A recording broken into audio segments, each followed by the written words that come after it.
एक तवील अरसे से इस्लामाबाद हाई कोर्ट में एवनफील्ड रेफरेंस में मरियम नवाज और कैप्टन सफदर की सजा के खिलाफ अपीलों पर समाअत जारी है। अदालत ने आज नैब से मजीद 4 सवालों के जवाब तलब कर लिए हैं और इन चारों सवालों में नैब से कहा है कि नवाज शरीफ का एवनफील्ड अपार्टमेंट से ताल्लुक और मरियम नवाज पर मुआवनत का इल्जाम शवाहिद के साथ साबित कर दो।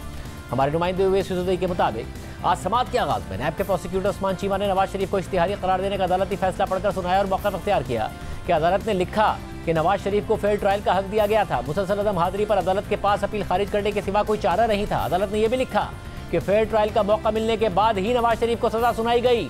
मरकजी मुल्जिम अपने अदालत के सामने है और ना ही उनकी अपील मौजूद है।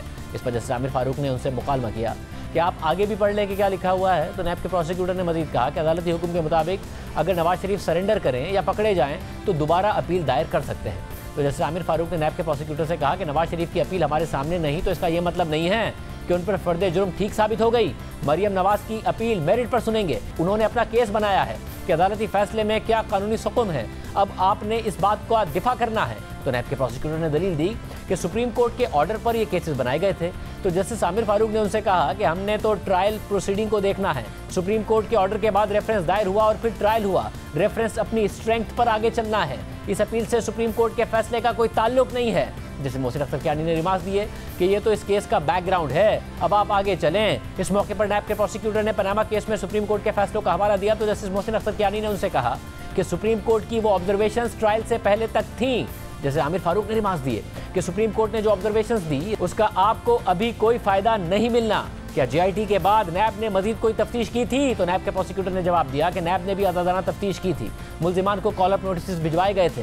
तो जस्टिस मोहसिन अख्तर कियानी ने रिमार्क दिए कि मुल्जिमान तो आज भी इसी जगह खड़े हैं कि वो ट्रस्ट डीड को तस्लीम करते हैं। जैसे आमिर फारूक ने सवाल किया कि मुख्तसरन बताएं कि मरियम नवाज और कैप्टन सफदर के खिलाफ क्या केस था। तो नैब के प्रोसिक्यूटर ने जवाब दिया कि उन्होंने नवाज शरीफ को आमदनी से ज़ायद असासे बनाने में मुआवनत की थी। जस्टिस आमिर फारूक ने मजीद पूछा कि आपने ये बताना है कि मरियम नवाज ने किस अंदाज में नवाज शरीफ की मुआवनत की। हमने एक फैसला लिखना है तो हमें सब चीज़ों में क्लियर होना चाहिए। बताएं ये अपार्टमेंट्स कैसे खरीदे गए। तो नैब के प्रोसिक्यूटर ने जवाब दिया कि ऑफशोर कंपनियों नीलसन और नेस्कॉल ने ये अपार्टमेंट्स खरीदे थे। तो अदालत ने उनसे कहा कि अगर मरियम नवाज ने असासे बनाने में मुआवनत की तो फिर ट्रस्ट डीड और कैलिबरी फॉन्ड को छोड़कर 1993 से चलें। नैब के प्रोसिक्यूटर ने जवाब दिया कि हम इस मामले को 2006 में ट्रस्ट डीड के साथ लेकर चलेंगे। मरियम नवाज ने 2006 में मदद और मुआवनत की थी।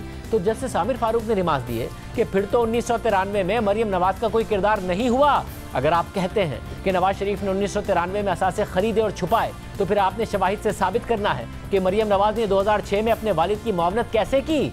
जैसे मोहसिन अख्तर कियानी ने रिमार्क दिए कि हम वो ट्रैक क्लियर कर रहे हैं जिस पर आपने आगे जाना है। इस मौके पर मरियम नवाज के वकील अमजद परवेज एडवोकेट ने नुक्ता उठाया कि नीलसन और नेस्कॉल ब्रिटिश वर्जिन आइलैंड के पास रजिस्टर्ड हैं। नीलसन और नेस्कॉल ने 1993, 95 और 1996 में अपार्टमेंट्स खरीदे थे। इस दौरान जस्टिस आमिर फारूक ने नैब प्रोसिक्यूटर से सवाल किया कि पहले नैब ने यह साबित करना है कि ये प्रॉपर्टीज़ नवाज शरीफ ने खरीदी थी। अगर वो प्रॉपर्टीज़ खरीदी गई तो फिर इसमें मुआवनत का इल्ज़ाम आएगा। हम मफरूज़े पर नहीं जा सकते, हमने हक़ाइक़ को देखना है। आपने अगर ट्रायल कोर्ट में यह साबित किया है तो वो बताएं। तो नैब के प्रोसिक्यूटर ने मौका अख्तियार किया कि ऐसे केसेस मौजूद हैं कि मरकजी मुल्जिम बरी हो गया मगर मुआवनत वालों को सज़ा हो गई। तो जस्टिस आमिर फारूक ने मजीद पूछा कि आप डॉक्यूमेंट्स के जरिए नवाज शरीफ का प्रॉपर्टी से ताल्लुक तो साबित करें। हर केस के अलग हक़ाइक़ होते हैं। हम अभी जो केस सुन रहे हैं उसी के हक़ाइक़ देखेंगे। यहाँ पर नैब के प्रोसिक्यूटर ने एक बार फिर कहा कि नवाज शरीफ की अपील खारिज हो चुकी है और ये अब अदालत के सामने नहीं है। तो जस्टिस आमिर फारूक ने रिमार्क दिए कि नवाज शरीफ की अपील मेरिट पर नहीं बल्कि अदम हाजिरी पर खारिज हुई थी। हमने उस केस में मेरिट पर फैसला नहीं दिया था। पहले ये समझाएं कि 1993 में नीलसन और नेस्कॉल का नवाज शरीफ से क्या ताल्लुक था। अदालत ने भी पूछा कि नवाज शरीफ ने क्या कहीं भी कहा था कि यह जायदाद उनकी है। तो मरियम नवाज के वकील ने जवाब दिया कि नवाज शरीफ ने किसी भी फोरम पर नहीं कहा कि यह जायदाद उनकी है।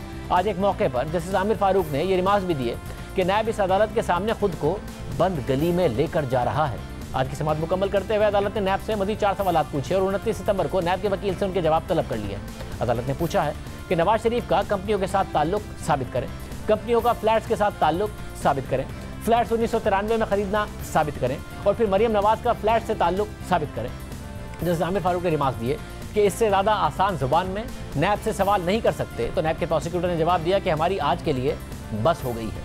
अब 29 सितंबर की समाअत में नैब ने इन 4 अदालती सवालात के जवाब देने और नवाज शरीफ और मरियम नवाज का एवनफील्ड अपार्टमेंट से ताल्लुक साबित करना है। मगर अहम बात यह भी है कि ऐसे ही सवालात अदालत ने नवंबर 2021 में यानी तहरीक इंसाफ के दौरे हुकूमत में भी नैब से पूछे थे, मगर नैब की तरफ से कोई जवाब ही पेश नहीं किया गया, बल्कि समाअत में वक्फा और बार बार इल्तवा मांगा जाता रहा और बार बार अपनी कानूनी टीम तब्दील की जाती रही। देखते हैं इस बार नैब की क्या हिकमत अमली होती है।